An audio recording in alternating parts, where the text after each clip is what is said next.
Good morning po sa inyo lahat. Isa pang muli yugto na ating daily Bible blessings.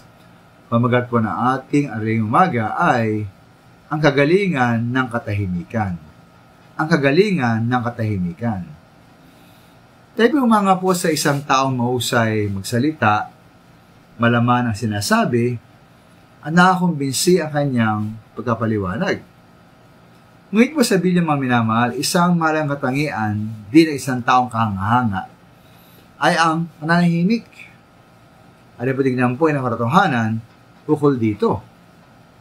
Ayon po sa ang mga aral 3:1-7, ang lahat sa mundong ito ay may kanya-kanyang panahon. May kanya-kanyang oras. Kasamang may panahon ng pagtahimik at mayroong panahon ng panalita. At kailan ba tayo dapat manahimik? Manahimik tayo halimbawa kung kailangan mo na tayong makinig. Kasabi nga Santiago 1:19, James 1:19, na dapat tayong maging alisto sa pakikinig, dahan-dahan sa pagkasalita, at huwag agad magalit. Ngayon pa tayong maging alisto sa pakikinig kung salita lamang tayo ng salita. Dapat din tayong marunong tumahimik. Tayo tumahimik mga minamahal, tayo tumahimik din kung nasa panganib tayong magkasala sa ating panalita. Lalo na kung tayo po'y galit o kung wala naman tayong mahusay at mapagpalang sabihin. At yung tanda mga minamahal, ayon po sa Kawikaan 17:28, sabi roon, ang mangmang na hindi madaldal ay isiping marunong. Kung hindi siya masalita at ang bibig ay laging tikom.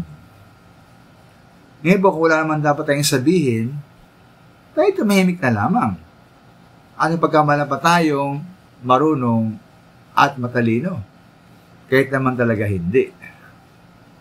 Kung tayo naman po'y galit mga minamahal, tayo magpigil sa ating sarili. At huwag magsalita ng pagalit at padalos-dalos. Ay nga sabi kaan 19, ang taong masalita ay malapit sa pagkakasala.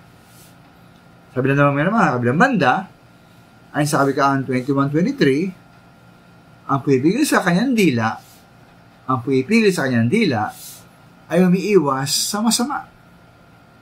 Kaya po tayo magpigil po sa ating dila, tumahimik tayo, upang makaiwas po sa away at gulo.